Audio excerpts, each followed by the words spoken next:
Thank you for joining us on this week's edition of Platform. Today, our focus will be on education, and we know how important education in the socio-economic development of the world, Nigeria in particular. I'm Yakubu Tadi, and we have a guest here. He's going to talk about the kind of system they run that I understand is beneficial to everybody and every member of the society. So it'll be good for us to watch and listen so that we can understand and take advantage of opportunities that are being created. You're welcome to the program, sir. Thank you. Normally, we ask our guests to introduce themselves. Well, my name is Dr. Philip Tachin, and I'm an associate professor of systematic theology at the National Open University of Nigeria. I'm also director of the Job Study Center. So I'm the one in charge of the study center here in Jos. I represent the VC of our university. It's quite interesting, but people would want to know more beyond just your position. Who is Dr. Philip Tachin? Where were you born and when were you born? Well, I'm from Benue State.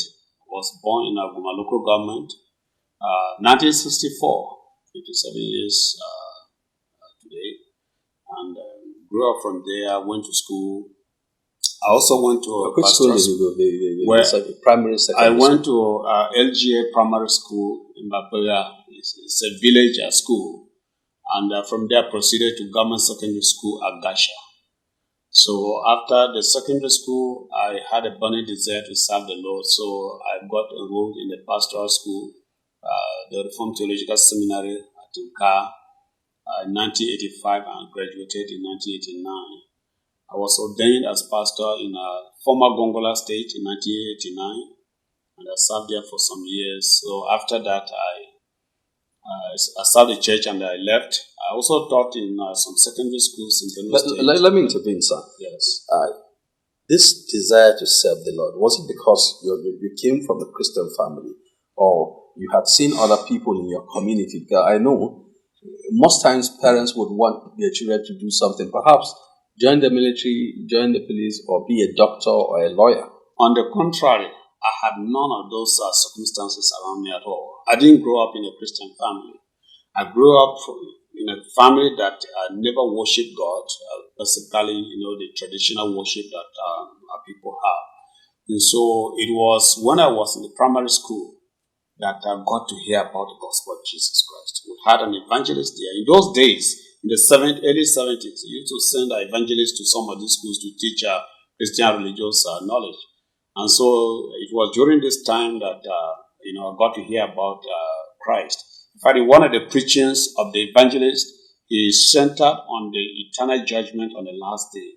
And the picture that he painted about the hellfire got me so scared, I was literally trembling in the church.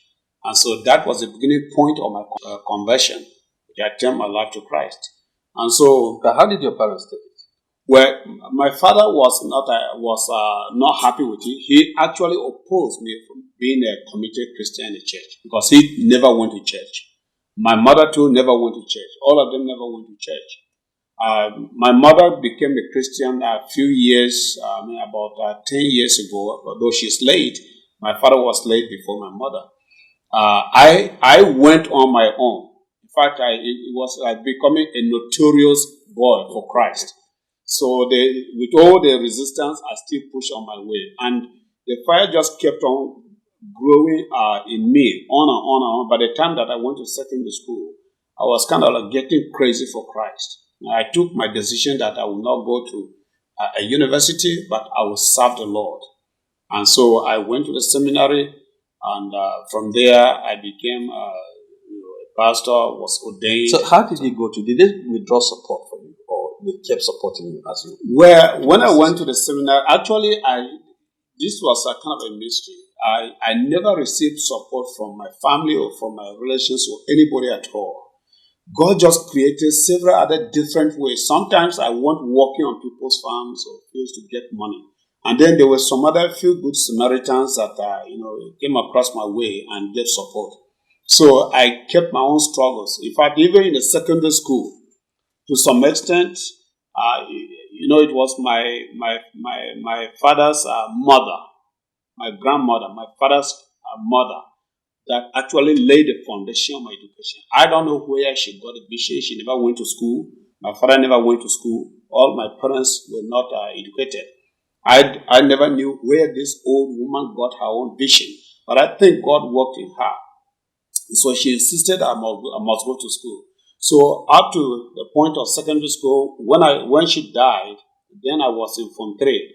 And then my father said he didn't have money to pay my school fees, so I should go back to the Are village. you the first, or what's the position of the siblings? I am the first. Okay. And so I understand. yes, so he wanted me to stay in the village. I said, no, I will never. And so I was on my own, finding my ways to pay my school fees until I finished my Form 5. And then proceeded to the seminary. And God was just opening ways for me. The way God has worked in my life it's a miracle. All the way ascending from the lowest level of my life to the peak of my academic career. It was only God. By the time I was going to the United States of America in 2002 to study, I had no money. The school at Westminster Theological Seminary in U.S. gave me a work study scholarship. It wasn't a full scholarship that would take care of my needs and everything.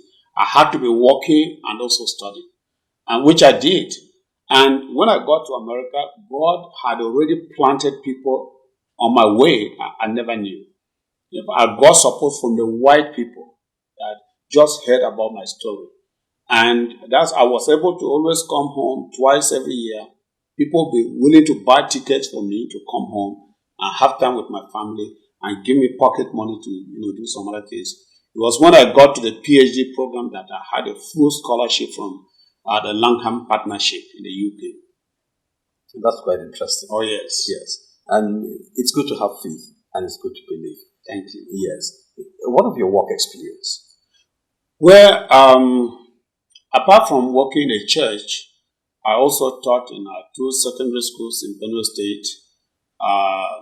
Then from there, I taught mostly at TCN. At the higher institution, I taught from 2001. And in 2002, I left and went to the US. I came back in 2009 with my master's and PhD, and then started teaching at TCN. I worked there several years in different capacities, including being academic dean of the seminary, and was also lasting with the University of Jos. I left at TCN in 2013 and joined the National Open University of Nigeria, and I have been with them. So in 2015, the Benue State government appointed me as superb chairman in charge of all the primary schools in Benue State. So I served there until July of 2019, when I threw down my instruments for the state and then came back to my university. Voluntarily? Yes. You have quite a rich resume. And looking at this, how did you get to work in the National Open University? Having worked in a religious setting, how is it working in a secular environment? Well, I think it enriches me. I have a very rich background drawing from various experiences. From a background of being a pastor, working where we're supposed to be exemplars in life, in everything we're doing. And then also I developed a lot when I was studying in America. I was studying also working. And then I developed a culture where you work very hard for what you earn. Contrary to what is in Nigeria, people don't go to work. At the end of the day, they get paid. Yes. But there in America, you are paid hourly. And so that culture was built into me. So when I came back, combined with my Christian background, also working at the National Open University, I have been working in a uniquely different way. Maybe others will still say, well, this is the Nigerian system. You may not care. And the attitude has always been that this is not your father's business. So you don't have to kill yourself in trying to make everything work. I don't have that kind of mentality. My own mentality is different. And I think if all Nigerians will have the mentality that this is our own country, this is our father's business, and we'll work it, let it work, Nigeria will be far different from what it is today.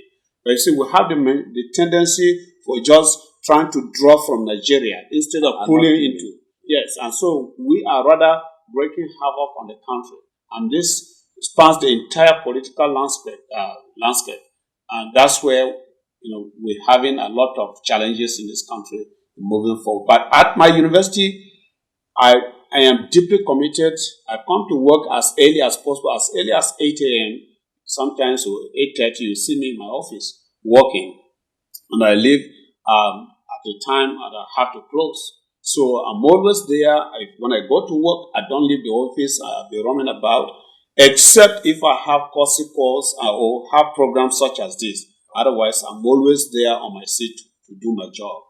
Okay, one issue of debate or concern for Nigerians is that National Open University and the regular conventional universities. And some people know, I wouldn't want to go to the National Open University. What are the opportunities and the advantages that one could get taking advantage of opportunities created by the National Open University? Well, I would say that people who say that, no, I won't go to National Open University do not actually understand the philosophy and the vision, the mission, and what National Open University is out there for. In Nigeria, a lot of people do not know, but they claim to know. They act in ignorance, but they pontificate on everything, and they say, yeah, this is a good school, this is not a good school. The certificates here are fake, they have fake this and that. No. And in fact, we're not in a competition with a conventional university at all. We're here to complement. And the fact is that the conventional universities cannot provide for all the entire population of Nigeria. The National University, Open University of Nigeria, interestingly, came into existence in 1983 during Shagari's administration. That is so awesome. When I discovered this, I couldn't believe it. As old as that, the National Open University of Nigeria would have been way far advanced than where it is today. But then the military rule that came in 1984 swept this law under the carpet, and the whole thing was scrapped. It was in 2002 when former President Dr. Obasanjo came to power that took up this law again and made sure that this university came to fruition. And so ever since this university came into existence, it has been growing steadily, and it has made a lot of impact across the country. In all the states of Nigeria, there are about 103 study centers scattered everywhere. There are study centers that what we have the National Open University Study Center here, and then there are community study centers, and then there are special study centers. Special study centers in the sense that places like prisons and police and this kind of places, they have their own unique study centers to cater for the needs, the unique needs of these people. And like in prisons, some inmates are changing because of the impact of education they are receiving. And so the National Open University has so many programs that it offers to our people. I think if we look at the faculties, we have a faculty of agriculture, we have faculty of arts, we have a faculty of education, we have faculty of health sciences, we have faculty of law, and then we have faculty of management sciences, we have faculty of sciences, and finally faculty of social sciences, with various departments under these faculties. And so the programs in the National Open University are fully accredited by the National Universities Commission. The NUC goes around all the universities, including the National Open University, to ensure that the programs are of quality. And what we do at the National Open University that is so unique is that it is a flexible program. The way it is designed is to meet the peculiar needs of those who yearn for education. I take, for instance, those who are working in offices and they don't have the time to take leave of absence to go for further studies. Sometimes you want to take leave of absence, your boss may not even want you to leave. And so the National Open University is giving opportunity for such people in their offices. You stay in your office, create time to do your work in the office, also create time to learn. And learning is a lifelong,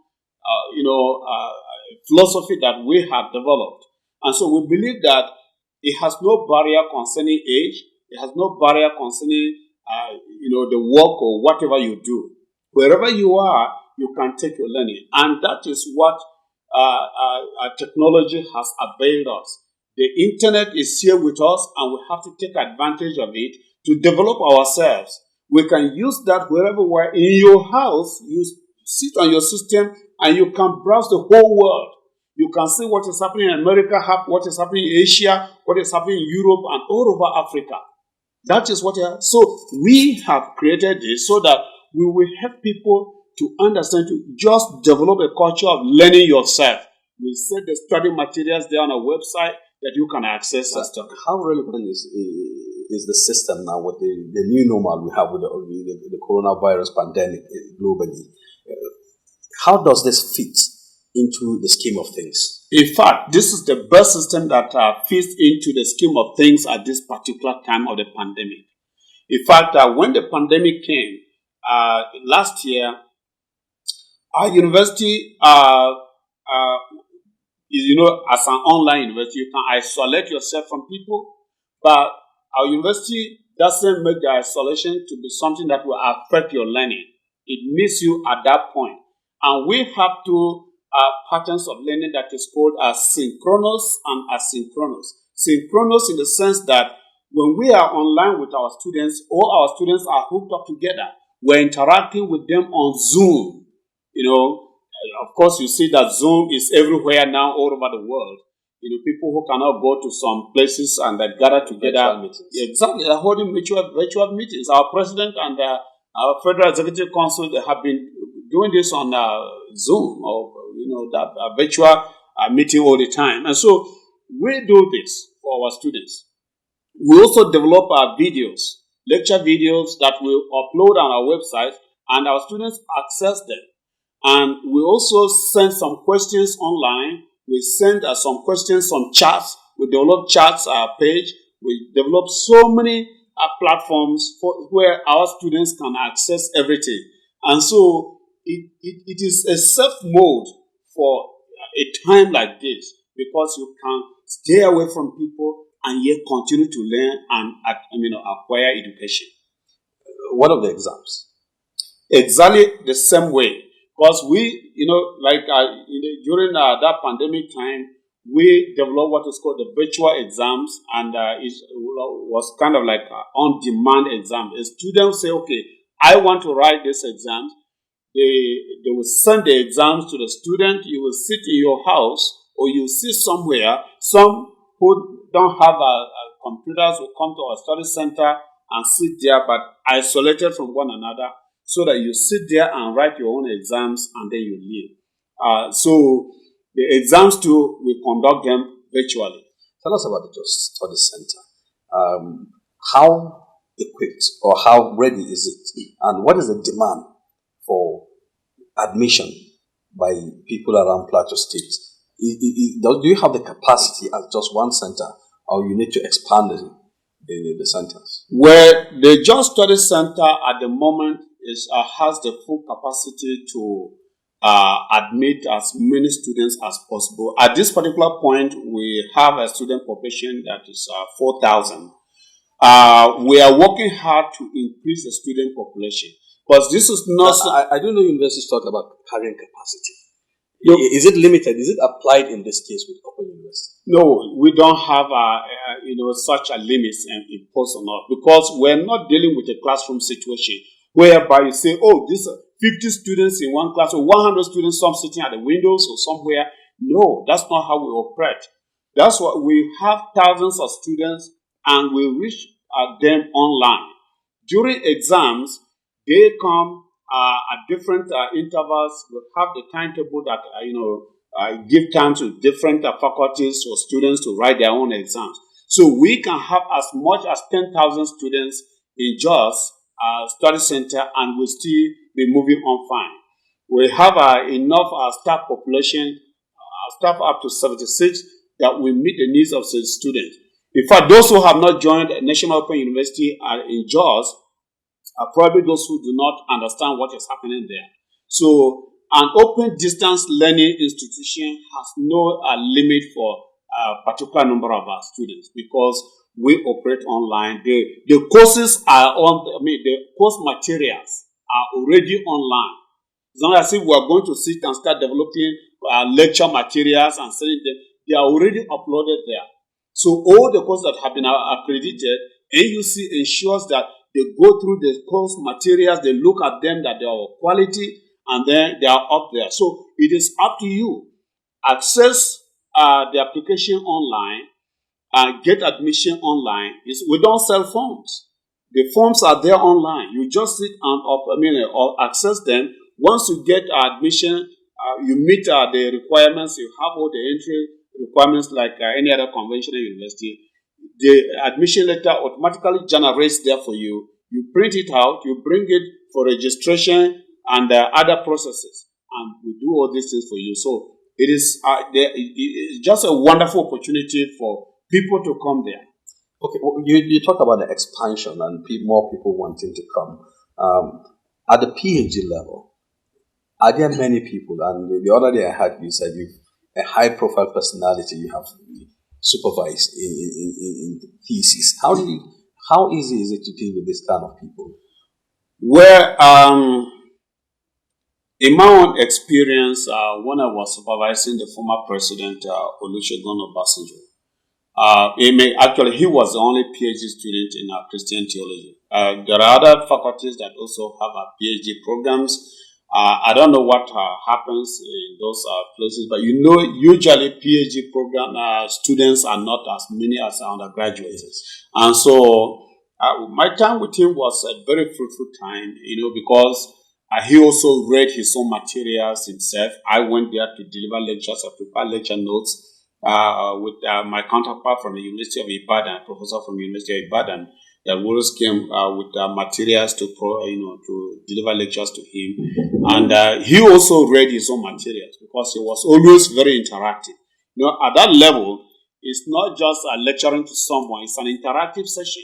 You bring a concept where you are looking at it very critically, and you allow room for someone else to also make a contribution. And so during when he went through all this, during the seminars, he came to make his own seminar presentation at the headquarters. And so it's pretty fair. Quite okay. Does age play a role in going to this university? Because sometimes you see young Nigerians who say, "Oh, I'm old, I can't go to school again." When you have somebody of the former president's age, and in fact, that itself is a message to Nigerians. We have a mentality in Nigeria that we think the essence of going to school is to acquire certificates in order to get a job. But that's a very faulty understanding of what learning or education is all about. Education is to improve, to increase your understanding so that you can serve better wherever you are. It must not necessarily be that you will go and get employed somewhere.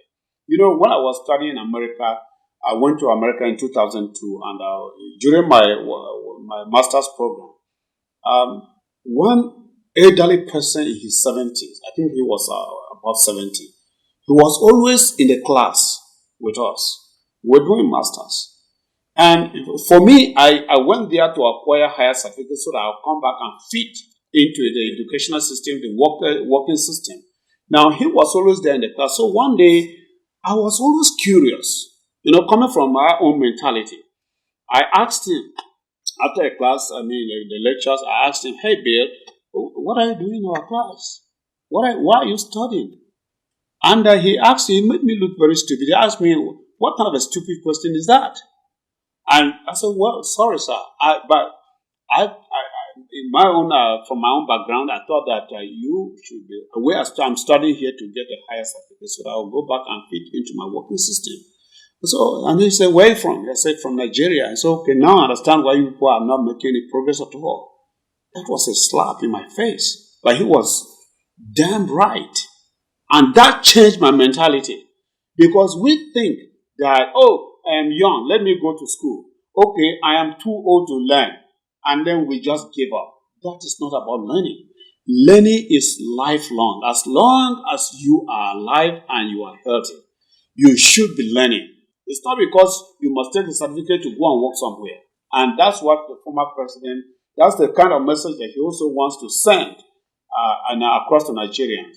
The first time that when he came to our VC's office in Lagos, then we were in Lagos. And he came, after the ceremony was done, he was handed the admission letter. My first time meeting with him in Ota, I asked him, Baba, why are you doing a PhD? And so, because I had what I learned from US, I wanted to hear his own view. And so he said, well, as long as he's alive, he wants to learn more in order that he will serve better. And that crowns it.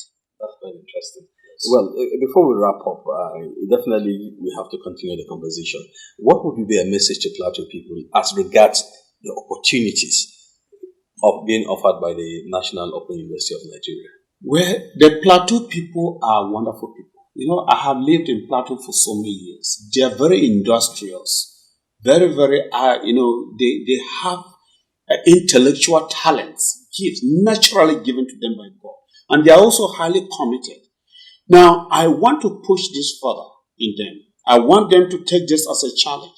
The National Open University here offers an opportunity, vast opportunities for them and their own children. The young people growing up here should take advantage of learning. It's very, very important. And I also want to push further. Especially, I'm planning to have an interactive time with some of the political leaders in the state here. We need more than one study center in Plateau. There are millions of people in Plateau.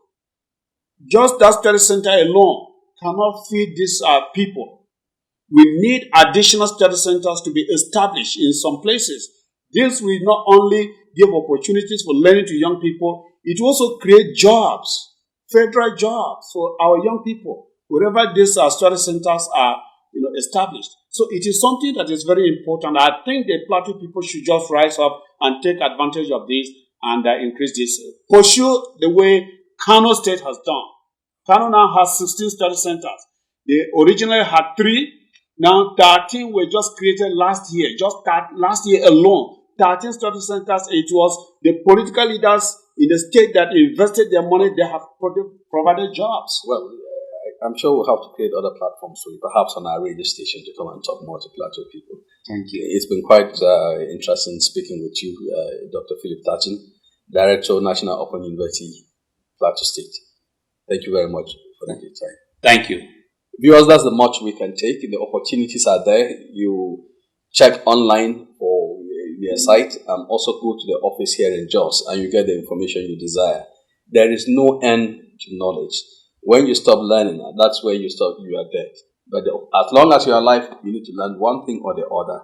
And so there's a big opportunity for us. I remain yours sincerely, Akubutali. Next week we'll be here with another interesting personality.